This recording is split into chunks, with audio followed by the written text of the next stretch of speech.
function independently. Enjoy their independence. And it will also reduce the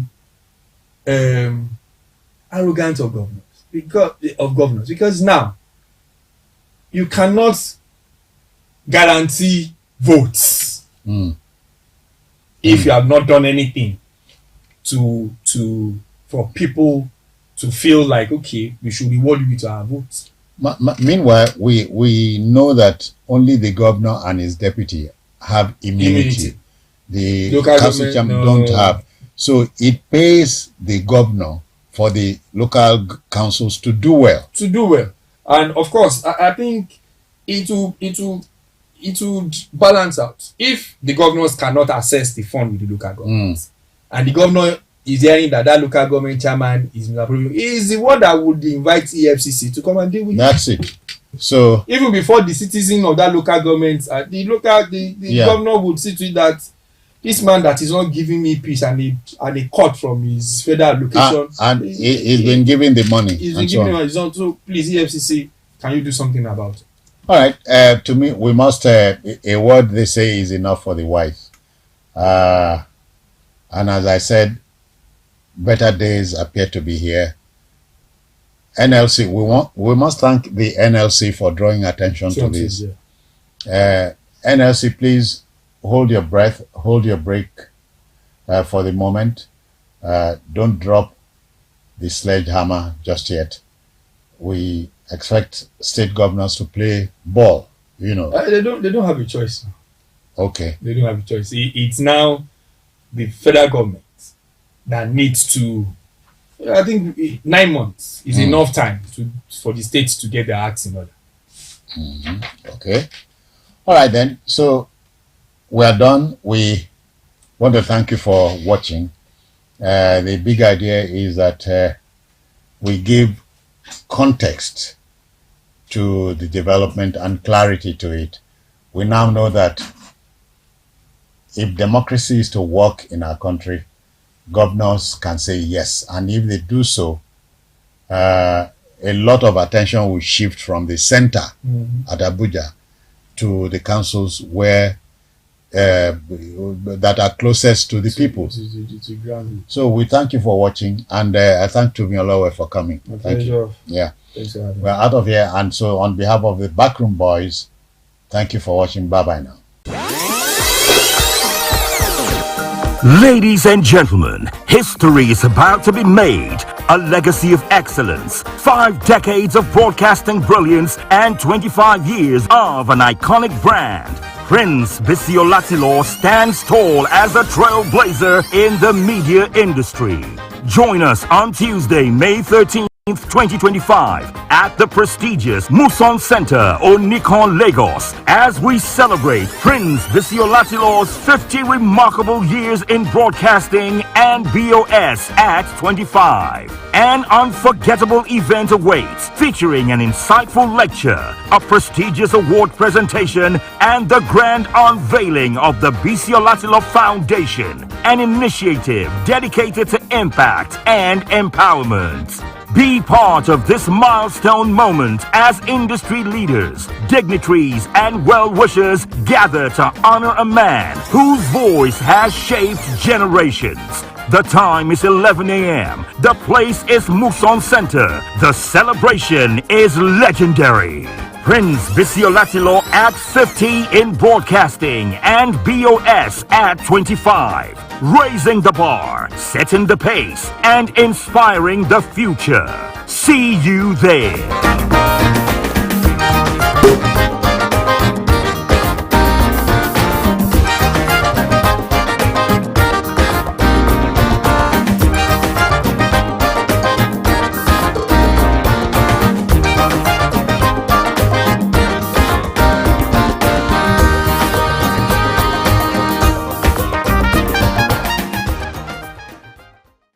Prince Biscon celebrates 50 years in broadcasting and BOS at 25. By the grace of God, these milestone achievements will be celebrated on Tuesday, 13th May 2025 at Muson Center, Lagos at 11 a.m.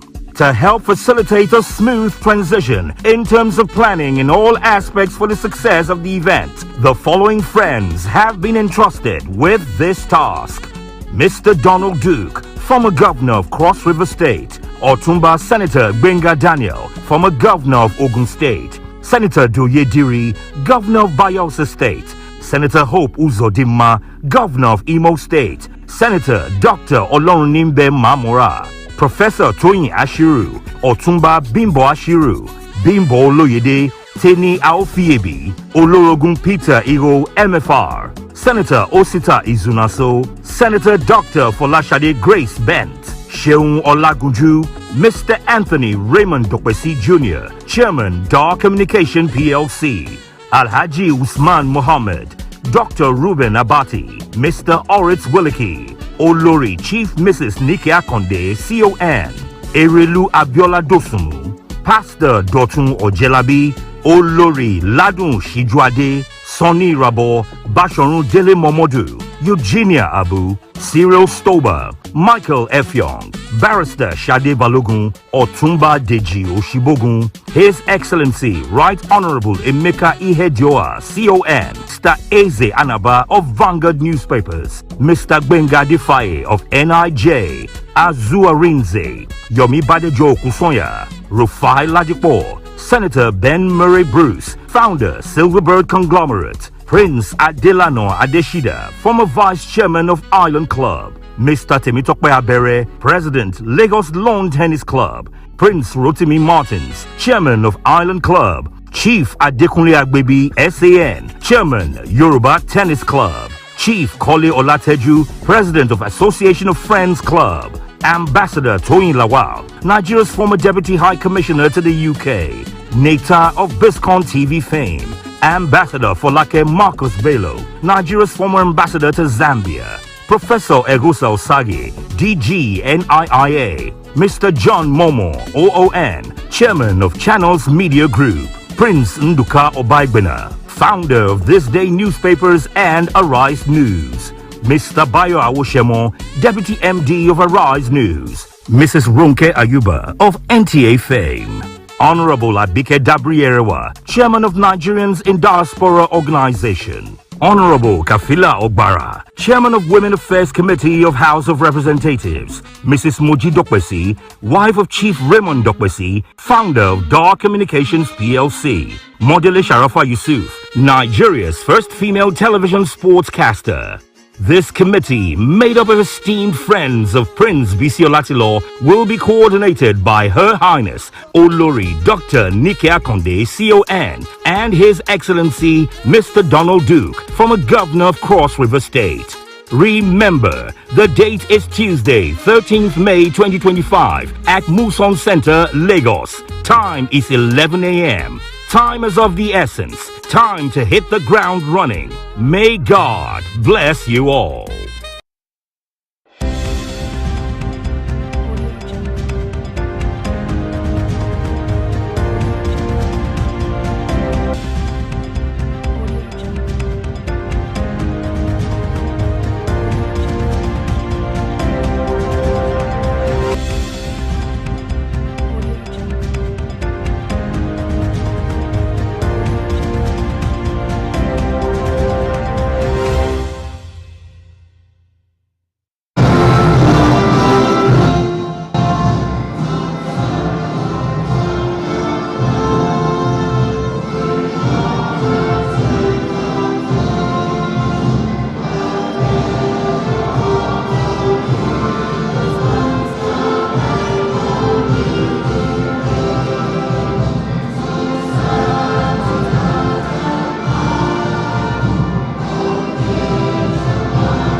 Economic uncertainty. The two things I can guarantee you in this event today, outside of having very honest, frank, and robust conversations, is the fact that there will be cross-pollination of brilliant ideas, as there would be a battle of wits, because we would have a number of public intellectuals who will be engaged and intellectual judo. But at the end of the day, I believe that we will be leaving this room with better ideas on how to drive our nation forward, how to grow our economy, and how to guarantee prosperity for the millions of our citizens who are grappling with all sorts of economic challenges, difficulties, ranging from unemployment to poverty and security. It is my belief that in this room, there will be a myriad of solutions to many of these challenges. So I want to welcome you to this momentous event, and I want you to be full of participation. Be worth every single minute of your time. And just before we welcome, also expecting the chairman of this event, I'd just like to do by a show of hands, and perhaps we can do this, to double check. But Presidency, Dr. Tokwe Pashwa, the chairman and publisher, Vanguard Media Limited, Uncle Sam Amuka, the chairman of Vanguard Economic Discourse 2024, Nigeria's very eminent economist, Dr. Ayo Teriba,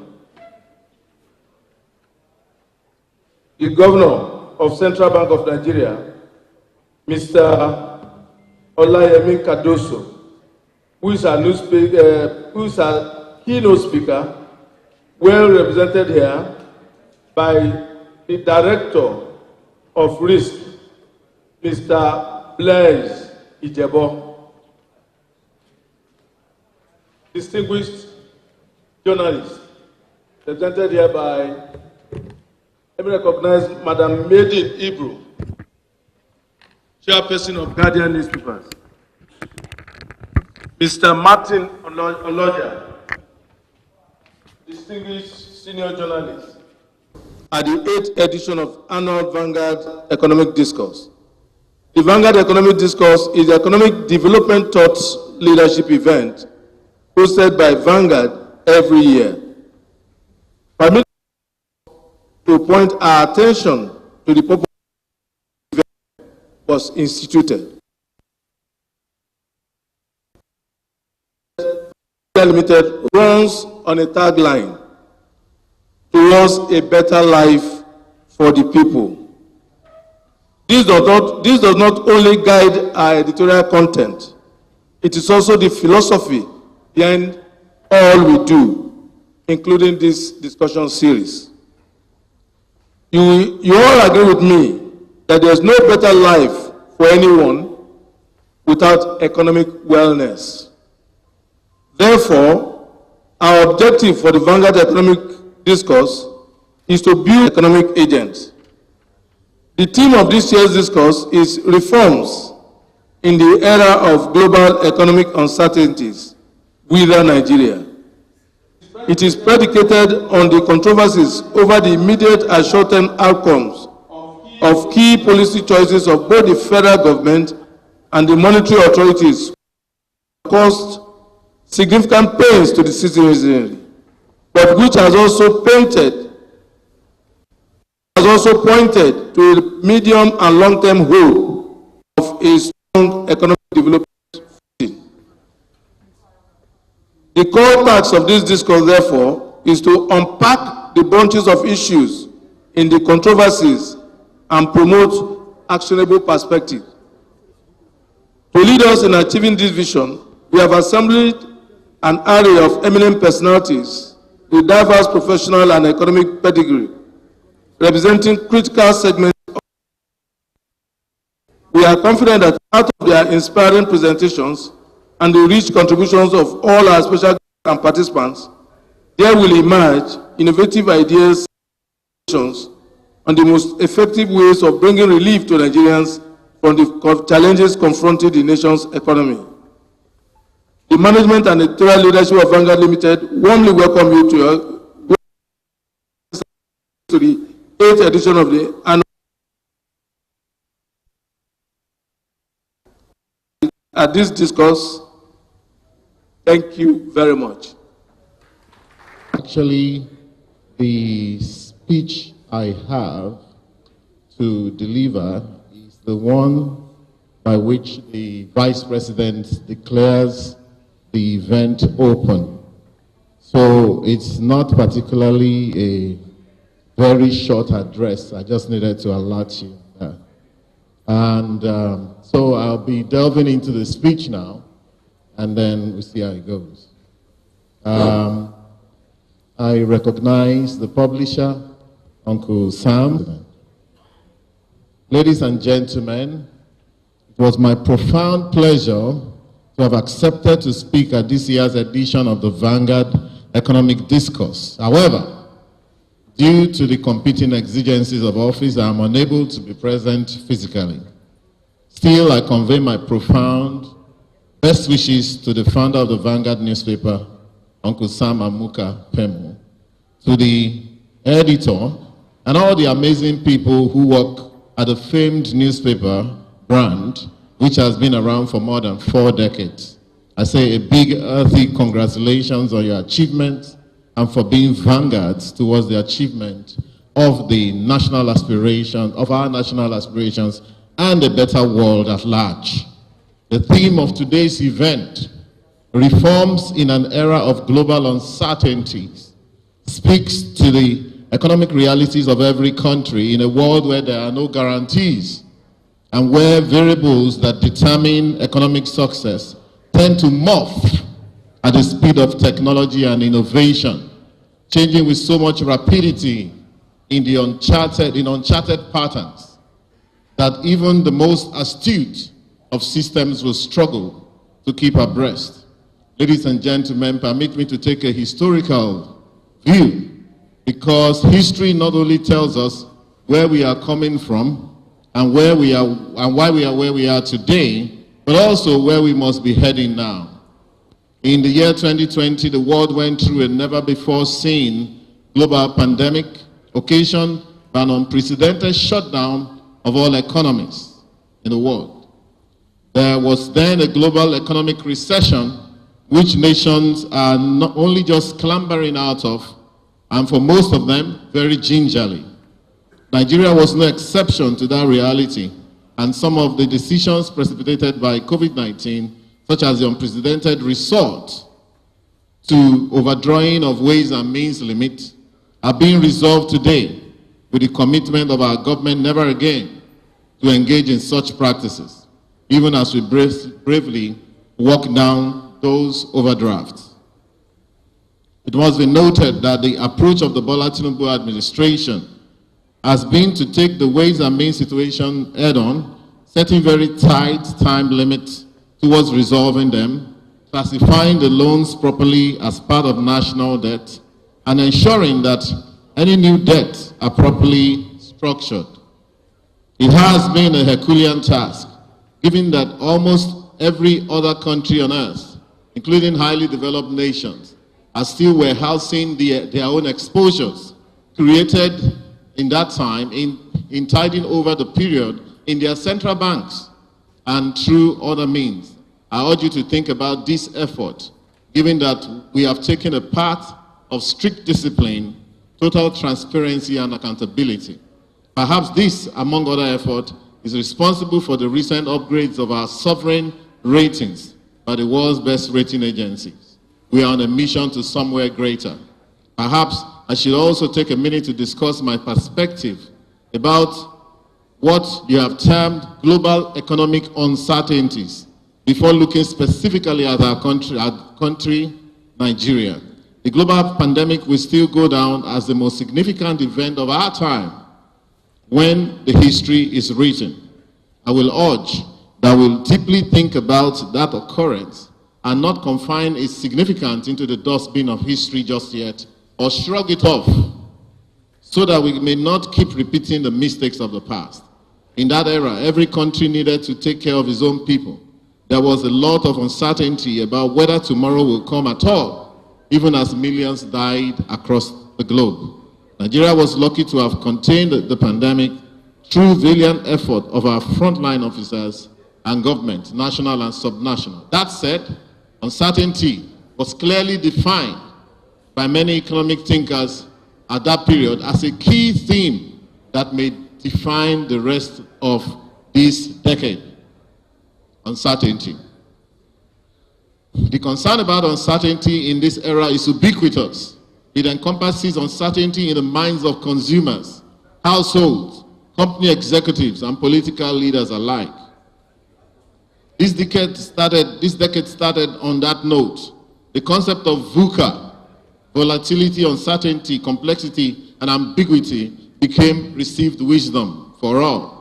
It must be said that uncertainty, volatility, complexity, and ambiguity could turn out as an advantage for some and disadvantage for others. Therefore, positioning is key in today's world. The clarion call is therefore continuous for Nigeria and Nigerians to continue to understand global trends and to position appropriately to be on the right side of history. As we like to say, Naija no dey carry last. Our astuteness, our resilience, creativity, ingenuity remain our most important assets, which we must continue to leverage for the greatness of our land. There are many factors that may precipitate uncertainty. One of them is the rapidity with which technology is evolving on a per-second basis. We now live in the age of artificial intelligence, machine learning, and the Internet of Things.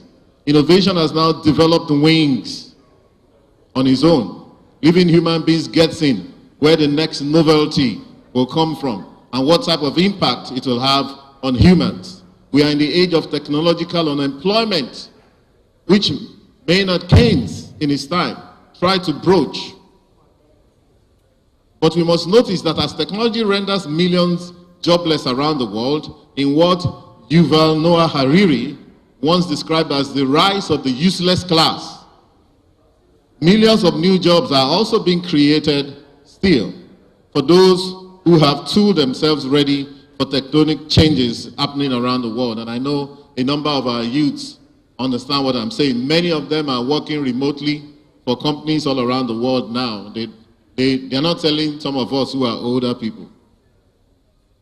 This is why my office, that's the Office of the Vice President, has anchored what is known as the IDICE, Investment in Digital and Creative Initiatives and Industries, a $617 million project in the first instance, which is geared at training more than 2 million youths in the latest innovations in technology and creative sector, while unleashing 5 million new jobs in Nigeria. We have also launched the OTNI, Outsource to Nigeria initiative, which hopes to train and tool 74,000 youths in the first instance and get them ready for the global market. More on this shortly. Still ruminating over the uncertainty that defines our world today, creating considerable volatility, especially in developing nations like ours, we need to include other centrifugal factors such as insecurity, global economic downturns, external instabilities leading to slump in commodity prices, natural disasters, global geopolitics, such as is happening around the world now, call it Iran, Palestine, all of that, and a number of other occurrences that are outside of our control. Internally, Nigeria has a number of concerns to wrestle down, from insecurity to economic diversification, to energy stability, food insecurity, industrialization, productivity, high inflation, and a host of others. As I will explain below, the government of President Bola Ahmed Tinubu is valiantly tackling many of these issues in a decisive manner, and there's hope for our young ones here present. We are certain that in a short while, every Nigerian will see clearly emerging a new, fully energized nation ready to face the world and to take an elevated space in the pantheon of nations. Everybody's contribution to this new vista that we seek is highly welcome, and we must banish unproductive cynicism. We urge every Nigerian, old and young alike, to view their nation positively, to notice some of the positively profound changes happening around them, and to make themselves available for these new opportunities. If there's a single word I can search for to describe the administration of President Bola Ahmed Tinubu, it has to be decisiveness. One of the greatest attributes of leadership is visioning. Another is decisiveness in doing what may not be popular but is necessary. As we all line up behind the great leader who embeds a great vision for our nation, we committed to the success of key reforms, chiefly around the removal of petroleum subsidies and finding a workable value for the Naira. May 29, 2023 was a decisive moment, and we believe that the promises of our government will be attained under the leadership of our president. On this note, ladies and gentlemen, it is right to consider the efforts of our administration and to seek your continued support. As stated above, we have tried to institute transparency in governance. We have tried to curb waste and excesses being paraded as subsidies.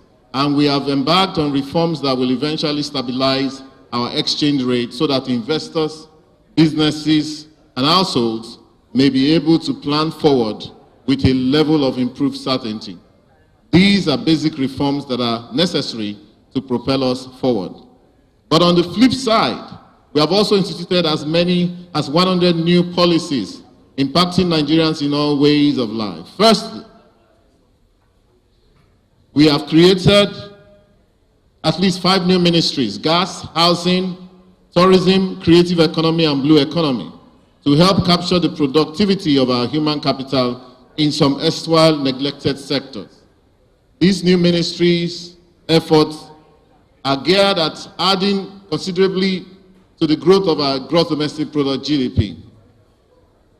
Mr. President also recently rejigged his economic team to obtain the vast experience and savviness of top private sector leaders, alongside forming an economic emergency task force.